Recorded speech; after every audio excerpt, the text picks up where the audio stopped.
Capítulo 9. Las relaciones que son intimidad cuántica.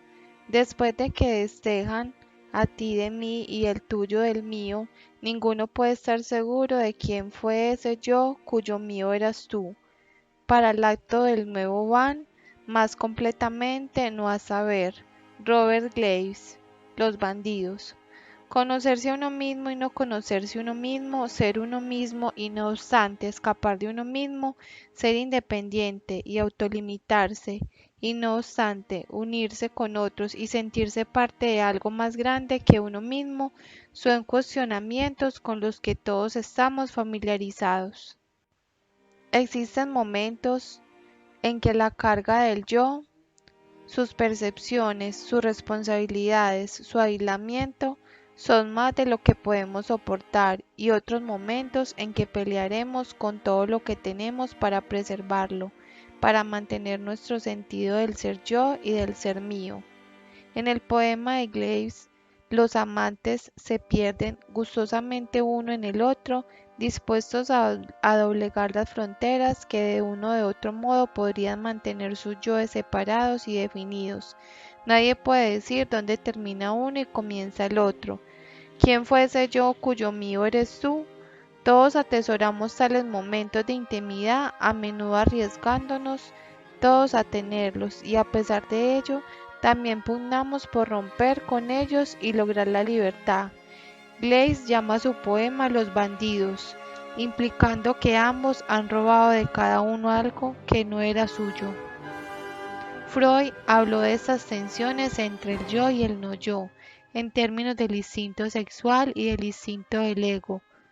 La constante batalla dentro de la psique entre el impulso a fundirse y el igualmente poderoso impulso a mantenerse separado. En filosofía, la misma lucha se refleja en la tensión entre aquellos filósofos que arguyen que el individuo es todo y el mundo fuera de él no es importante, quizás ni siquiera existe, y otros filósofos que dicen que el individuo es nada y únicamente su relación con otras cosas y personas es lo que importa. La primera es la filosofía del individualismo radical, que si se lleva a los extremos se torna solipsismo. La segunda encuentra expresión en la filosofía de Parfi, en el misticismo oriental y en la precaución del marxismo por la historia, la sociedad y las fuerzas sociales. Pero ¿qué tan real es esta tensión? Es una tensión entre la realidad y la ilusión, entre un yo real o intimidades ilusorias o un yo ilusorio y la intimidad real, o es más una tensión entre dos realidades, entre un yo real que existe como individuo y unos nosotros reales de quienes ese individuo puede ser parte. Si lo último es cierto, si tanto yo como nosotros son reales e importantes, ¿por qué nuestros filósofos tienen tanta dificultad en verlo? Todo el argumento del último capítulo nos llevó a ver que la realidad del yo no es un problema, entendido en el quantum mecánicamente. El yo es una cosa fluctuante y nebulosa cuyas fronteras, tanto internas como externas, están siempre cambiando y mudando. No obstante, es una cosa real, una cosa sustancial. El yo no es una ilusión. Pero el sentido común, las estrechas relaciones entre nosotros mismos y otros, nos parece igualmente reales y ciertamente parecen cuando menos en parte definir quién y qué somos nosotros. La mayoría de nosotros hemos pasado por una experiencia como la de los amantes de Glaze, en la que la intimidad entre nosotros mismos y otro ha sido tan completa para parecer borrar toda distinción entre ambos. Esta es la relación común entre las madres y sus bebés, donde por lo menos la madre siente que el bebé es una extensión de sí misma y experimenta los dos como si existiera en una esfera de intimidad cuya frontera define su identidad común. Los psicólogos nos aseguran que el bebé siente lo mismo. La misma suerte de nexo íntimo se dice que existe entre un psicoterapeuta y su paciente, donde a menudo el terapeuta se encuentra sintiendo emociones o teniendo pensamientos que son realmente los del paciente. Los dos parecen en ciertos momentos durante su obra de 50 minutos compartir una identidad común, ser un cuerpo y una mente. El mecanismo por el cual ocurre esto se conoce como identificación proyectiva y se piensa que es un vehículo fundamental por medio del cual el terapeuta puede conocer realmente de primera mano los problemas inconscientes que confrontan su paciente por un tiempo y hasta que se dé perfecta cuenta de ellos y de su origen. Experimenta los problemas del paciente como suyos propios. Un analista junguiano describe este fenómeno así: la identificación proyectiva puede concebirse como un tipo de fusión que mezcla y amalgama sujeto y objeto, mundo interior y mundo exterior, y que implica el derrocamiento de fronteras. En la vida cotidiana ocurren muchos ejemplos de ese grado extremo de intimidad. Las experiencias de los amantes de Glaze y la mamá y su bebé son ese tipo. También lo es la liga entre un maestro dotado y su discípulo, donde no solo el conocimiento del maestro, sino toda su persona, sus pasiones, sus maneras, su estilo de pensamiento, se meten en el discípulo y se convierten en los propios discípulos. De modo similar, los líderes políticos dotados tienen una forma de palpar los deseos no expresados y aspiraciones de sus seguidores, y no nada más expresarlos como si fueran propios, sino sentirlos realmente como suyos propios. En todos estos casos, la íntima relación parece resultar en que dos personas se trasladan hasta el grado de que cada una absorbe el contenido interno de la otra, comparten una identidad. El mecanismo por el cual ocurre esto también parece estar estrechamente relacionado con el sentido ligeramente menos extremo de simpatía común que sentimos hacia otros. En el caso de la simpatía, sabemos que no somos la otra persona, pero también sabemos lo que sería ser como ella, estar en su lugar, sentir sus emociones. La simpatía es una forma de intimidad que podemos compartir con personas totalmente extrañas, así como aquellas muy cercanas a nosotros, pero también hay otras. Todos los días experimentamos pequeñas y fugaces intimidades con otras personas. El ademán de saludo intercambiado con un extraño en alguna vereda en el campo, la sonrisa de diversión común compartida con la persona que está junto a nosotros cuando un niño hace su madre, se apene con algún comentario falto de tacto respecto a una señora gorda o un hombre calvo. Son breves momentos en los que hasta la compañía de extraños toca nuestro ser de algún modo, penetra las fronteras de nosotros mismos y aunque sea pequeña, deja una impresión allí. Nunca volvemos a ser completamente los mismos después de esto, y tampoco lo es el otro. Influyen muchas cosas en nuestra experiencia que nos hacen cambiar, obviamente la salud y funcionamiento de nuestros cuerpos, incluyendo nuestro cerebro, depende de la calidad de alimento que ingerimos y de los muchos factores cambiantes en nuestro ambiente externo. De modo similar, nuestros yoes, nuestros pensamientos y nuestra conducta se ven influenciados continuamente por los pensamientos y la conducta de otros. Los miembros de nuestra familia, los amigos y colegas también están influenciados por la cultura en general, por los libros que leemos, las películas que vemos, la música que escuchamos. Mucho de lo que pensamos nosotros que somos depende del contexto total de nuestro ser y en alto grado está influenciado. No son misteriosas. No se requiere ninguna teoría nueva acerca de la persona para explicarlo. Pero la intimidad parece ser diferente. La intimidad no es una relación entre tu yo y tu yo, entre yo y el ello, en la que tú o ello, un libro, una piedra o una computadora influyen en mí. En la intimidad yo y tú parecemos influir uno en el otro, parecemos meternos uno en el otro y cambiar uno al otro desde dentro, de tal manera que yo y tú se convierten en nosotros. Este nosotros que experimentamos no es nada más yo y tú, es una cosa nueva por sí misma, una nueva unidad. El nosotros altera tanto al yo como al tú que lo constituyen y asume su propia identidad con su propia capacidad para relaciones adicionales. El nosotros que parece surgir en una relación íntima es el yo-tú del que escribe Martin Buber en su distinción entre nuestras relaciones con cosas y nuestras relaciones con otras personas. Con cosas dice, tenemos una relación del yo-ello, ello puede influenciarme, pero yo no he influenciado a ello. El mundo de ello no tiene parte en la experiencia de mi encuentro con él. Ello se permite a sí mismo ser parte de mi experiencia, pero no tiene precaución alguna en el asunto, pues ello es nada contribuyente a la experiencia y la experiencia nada hace a ello.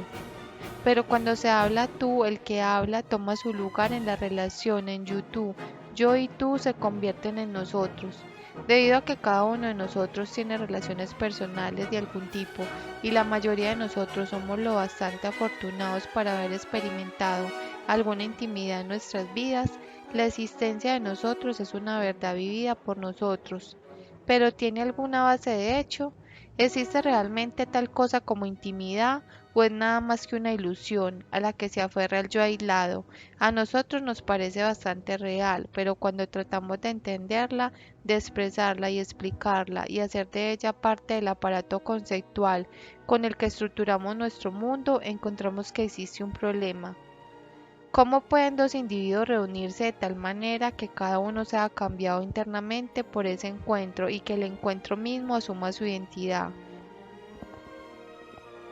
¿Cuál es la base física de ese encuentro, de ese nuevo nosotros, del yo-tú? En cualquier enfoque clásico de la filosofía y la psicología, esta cuestión no tiene respuesta ni explicación que nos diga cómo pueden existir relaciones de este tipo obvias para el sentido común. Según la filosofía cartesiana que ha influido tan profundamente en la corriente individualista del pensamiento moderno respecto al yo y a sus relaciones, no existen relaciones personales íntimas. Todo, según el pensamiento de Descartes, tiene lugar desde el punto de vista de la primera persona del cogito aislado, el yo, que piensa, y no es nada sino su pensamiento. Cualesquiera relaciones que este cogito pueda tener con cualquier cosa o con cualquier otro, ha mediado indirectamente a través de la materia newtoniana o a través de la mente de Dios. Yo y tú nunca se encuentran. El aislamiento cartesiano quedó más subrayado aún por la física de Newton, cuyo concepto de materia como bolas de billar separadas e indivisibles complementó las mentes separadas individuales de Descartes. La noción de esa relación como un conjunto de influencias externas ejercidas entre extraños llegó a ser el paradigma para todas las relaciones.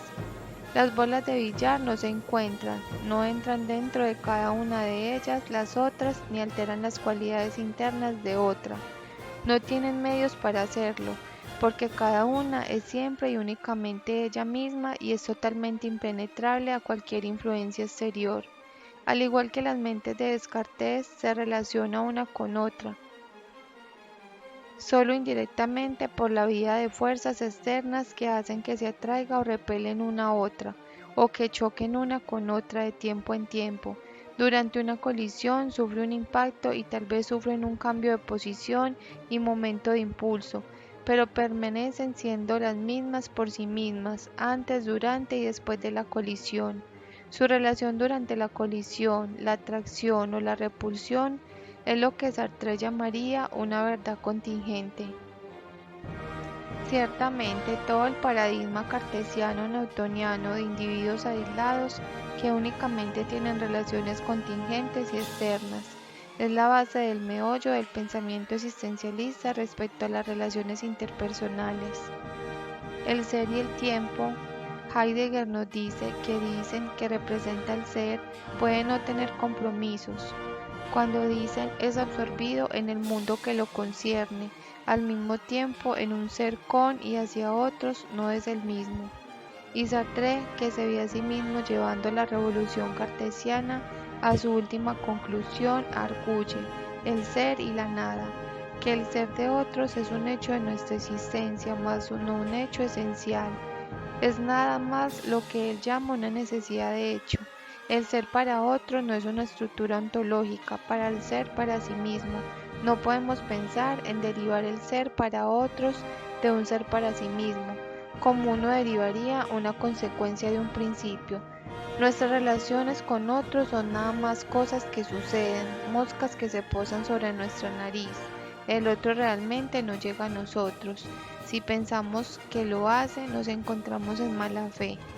El psicoanálisis freudiano, también sumamente influenciado por Descartes y Newton, y a su vez tan responsable por la forma en que mucha gente se ve a sí misma, no tiene un marco conceptual para las relaciones interpersonales como lo expresa el autor del Diccionario Fundamental del Psicoanálisis. Esto es porque el psicoanálisis es una psicología del individuo y por lo tanto discute objetos y relaciones únicamente desde el punto de vista de un solo sujeto. De acuerdo con Freud, no son otros los que influyen en nosotros, sino nuestras propias ideas respecto a estos otros. La influencia freudiana siempre es una transacción en un solo sentido, lo que Huber llamaría una relación del yo-ello, donde el otro es un objeto. Estamos en actitud de llevar solamente una representación de ese objeto en nuestra psique, donde hacemos de ello lo que queremos. No existe dinámica de relación interpersonal, solo una dinámica de la psique individual. Siguiendo este modelo de relación como representación de objeto, Melanie Klein, discípula de Freud, interpretó la identificación proyectiva, donde dos personas parecen introducirse una en otra y compartir una identidad. Los amantes de Gleis, la madre y su hijo, cualquier relación del yo-tú, como un proceso por el cual uno es ingerido en el otro como un objeto de sus propias fantasías. El ego toma posesión por proyección de un objeto externo, primero de todo la madre, y lo hace una extensión de sí mismo. El objeto se convierte hasta cierto punto en una representación del ego, y estos procesos son, según mi punto de vista, la base para la identificación por proyección o identificación proyectiva. La succión, como de vampiro al mamar el pecho, en la fantasía del infante, busca un camino hacia el interior del pecho y después hacia el interior del cuerpo de la madre. Klein, como Freud, Sartre y Heidegger, no tiene un modelo para una relación genuina de doble sentido del tipo que conduce a la intimidad. Nadie puede distinguir la forma en que se relacionan con otra gente y la manera en que nosotros podríamos relacionarnos con una máquina, porque para ellos tanto las máquinas como la gente comparten las cualidades de ser objetos. Todos viven en la sombra del cojito aislado de Descartes y en las bolas de billar impenetrables de Newton, y la obra de cada uno de ellos en su propia forma, un desarrollo inevitable de esos prototipos de despego. Así pues, la mala fe, la representación del objeto y el chupar como vampiro son modelos de relación que nos ofrecen algunos de nuestros pensadores de más influencia en este siglo. Cada uno de ellos ha trazado su camino en la cultura general y contribuyó en pequeña medida al sentido de la alineación de lo que muchos sienten. Poco debe extrañar que otros pensadores, Parapar y Capra, Zucca y Bohm hayan intentado trascender esta alineación, negando la existencia del yo aislado y aislante en su totalidad. Pero el yo existe, y también, como lo sabemos, en nuestras más recónditas intuiciones ocurre lo mismo con las íntimas relaciones. Refiriéndonos al yo y al nosotros, no podemos decir o yo o nosotros, sino nosotros ambos.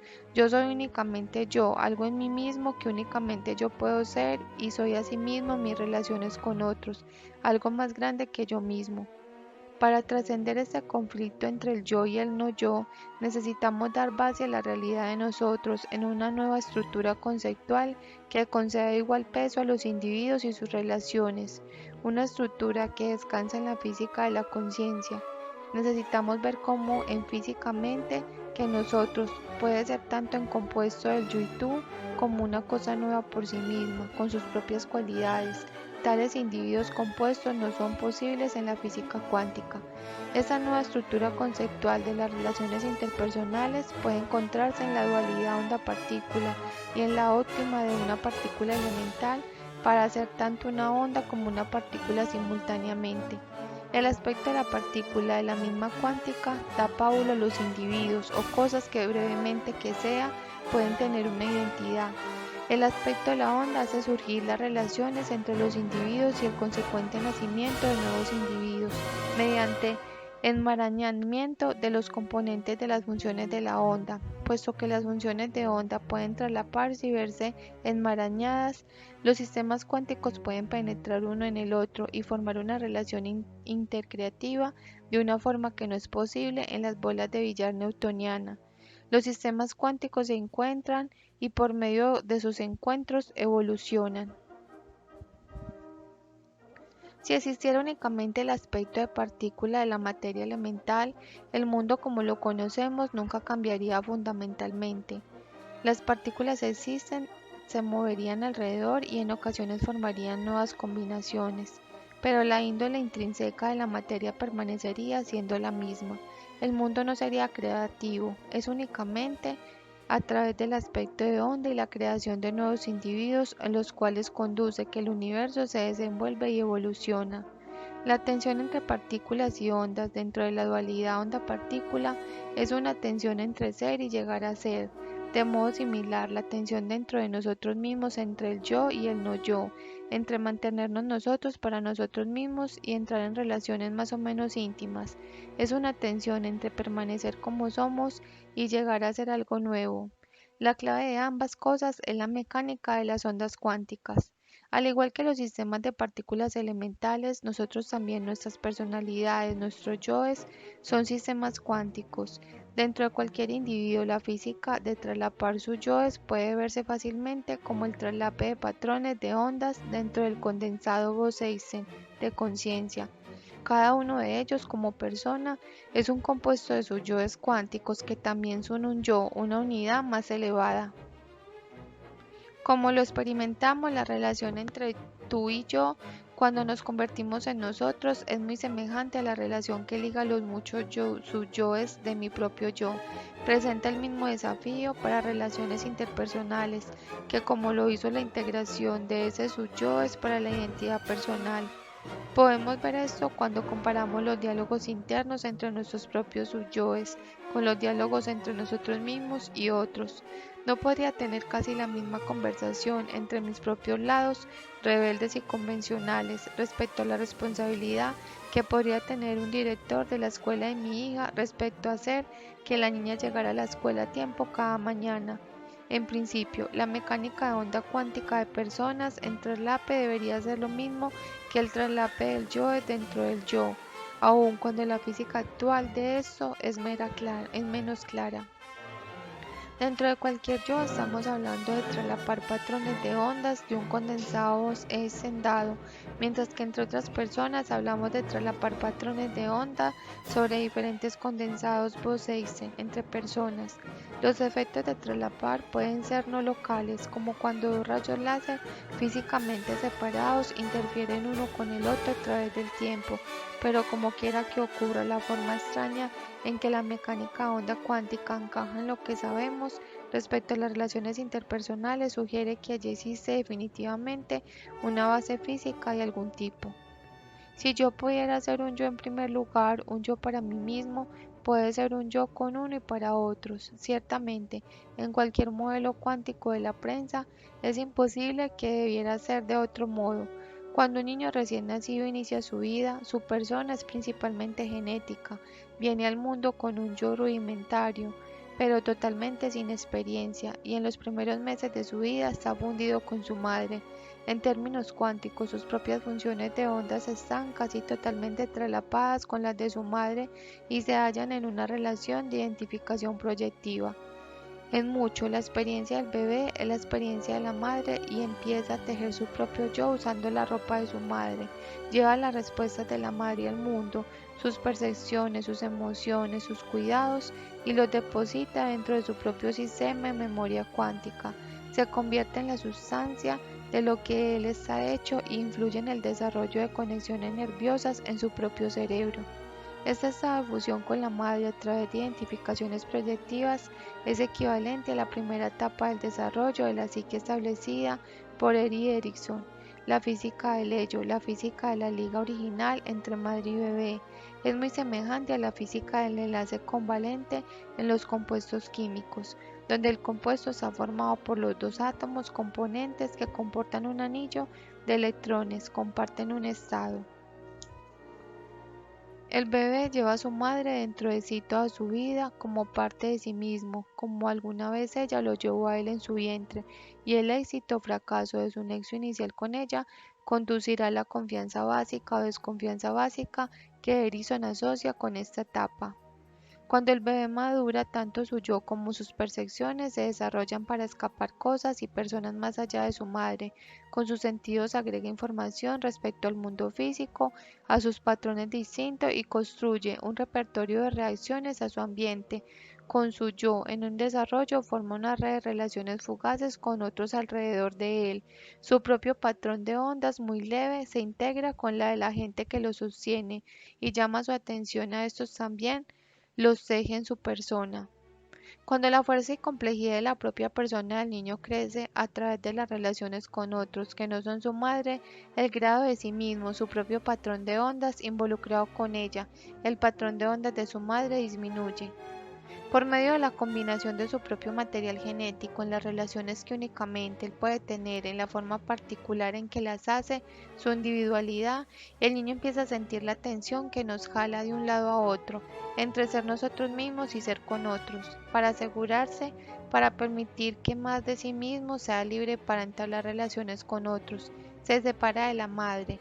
La menor parte de su energía la dedica a la integración de su función de onda con la de ella y la mayor parte de la integración con otros, que es menos probable que se apodere de él. Esto es equivalente a la segunda etapa de Erickson, etapa de la autonomía contra vergüenza y duda. En esta fase de su vida, como en la fase de división, el bebé o niño pequeño combate en la intimidad profunda, su tarea de la integración de muchas relaciones sin perderse en ninguna. Todavía más tarde, cuando el niño se ha establecido en su propio derecho, cuando ha tenido lo bastante de un yo para tener una complejidad interna y ser capaz de equilibrar esa complejidad, retorna a una relación íntima con su madre. En otras palabras, ha crecido un condensado o Einstein, lo bastante grande para sustentar varios patrones de ondas diferentes y establecer varios modelos bastante complejos para dar forma a estos patrones. Permite que parte de sí mismo esté conectado con ella, traslapado con ella, seguro de que otras partes de sí se hallan libres para otras relaciones. Esta es la tercera etapa de Erickson, iniciativa contra culpa. El modelo fusión-división-conexión establecido entre madre y bebé perdura durante toda nuestra vida, para repetirse una y otra vez hasta cierto grado con cada nueva relación íntima que formamos y vuelve a repetirse dentro de cualquier relación íntima cuando esa relación se desenvuelve a través de la fusión inicial. El yo se vuelve uno con otro yo. Durante la división cada uno lucha por volver a ganar su individualidad perdida y en la fase de conexión cada uno se realiza dentro de una nueva realidad combinada más grande que el mismo, como lo demuestran las categorías duales de Erickson: confianza básica contra desconfianza básica, autonomía contra vergüenza y duda, iniciativa contra culpa. La dificultad entre madre y bebé en cualquier etapa de ese patrón puede hacer que el bebé permanezca fijado de por vida al lado negativo de esa etapa.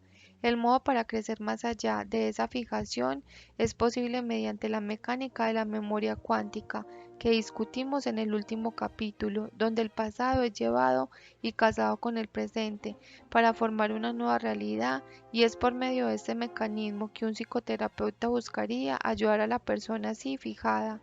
En virtud de que poseemos la facilidad de la memoria cuántica, nunca necesitamos pegarnos o perdernos en ninguna etapa de nuestra historia. Siempre es posible la salvación personal. Las etapas de fusión y división del proceso de crecimiento psíquico en los seres humanos son iguales a los de los sistemas cuánticos, cuando se combinan y recombinan en sistemas más grandes. Cada subsistema mantiene alguna identidad a través de su aspecto de partículas y se fusiona con una identidad nueva y más grande a través de su aspecto de onda. Tanto nosotros como las partículas elementales cambiamos identidades como consecuencia de relaciones, pero nosotros, a diferencia de ellas, permanecemos cambiados y acumulamos el cambio, acumulamos carácter, debido a que tenemos recuerdos, memorias. Así pues, únicamente nosotros, o por lo menos únicamente el sistema lo bastante complejo para poseer memoria, puede tener una fase de conexión de crecimiento. Por medio del proceso de memoria cuántica, cada uno de nosotros lleva dentro de sí, tejido en tela, su propia alma, todas las relaciones íntimas que haya llegado a tener, igual que cada uno de nosotros teje en su ser todas sus otras interacciones con el mundo exterior.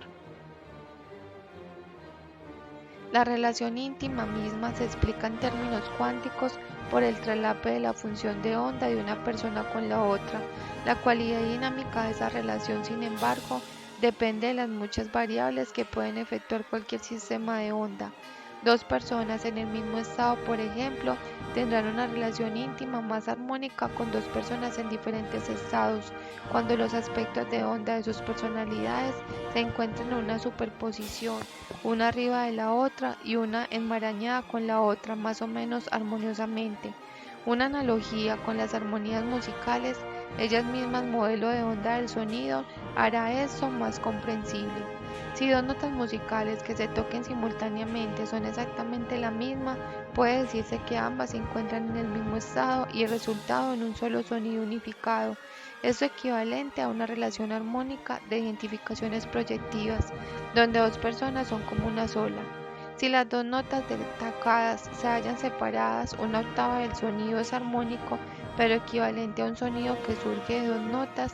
De modo similar, dos notas separadas, una quinta como un do y un sol, producirán una armonía, pero cuando se cambian las combinaciones, avanzamos a algo que es Schoenberg luego en un simple ruido. De la misma manera, la cualidad de una relación depende del estado de la Tierra, de las personas involucradas en ella. Se decía, por ejemplo, que Loris y su esposa eran inseparables, pero su intimidad era en ocasiones un infierno viviente para ambos, mientras que Robert y Elizabeth se complementaban entre sí casi en cualquier sentido. De modo similar, la gente involucrada en una relación íntima puede compartir características una con la otra, como las identificaciones proyectivas, o puede trocar características, como ocurre en inversiones de papel. Esto último puede explicarse por un fenómeno de resonancia cuántica, en el que dos sistemas cuánticos acoplados o dos sistemas cuánticos relacionados no locamente, cada uno con su propia oscilación característica, de pronto truecan oscilaciones. En este caso, yo me convertiría en ti y tú en mí. Podremos entender esto ejemplificando en una situación donde una persona que ha estado disgustada domina su ira en el preciso momento en que la otra se disgusta, o en el miembro de una pareja que desarrolla un mal hábito exactamente cuando la otra se ha deshecho de él. La inversión de papeles a través de los fenómenos de resonancia cuántica proporcionan una base física para algunas de las experiencias que se describen en la teoría de la catástrofe, en una escala más grande y la más dramática. Eso puede explicar algunas de las posesiones extraordinarias experimentadas por psicoterapeutas que se ven en ellos mismos involucrados en fantasías que alguna vez parecieron sus pacientes, como el terapeuta que se encontró viajando a planetas extraños y conversando con nativos, hasta el punto en que su paciente empezó a comprender que tal actividad intergaláctica había sido simplemente una ilusión. Existen incontrolables ejemplos con los que los fenómenos de onda cuánticos ilustran y explican la dinámica de las relaciones interpersonales íntimas, reflejando exactamente la dinámica del yo individual compuesto, y es tentador declarar francamente que no hay diferencia real.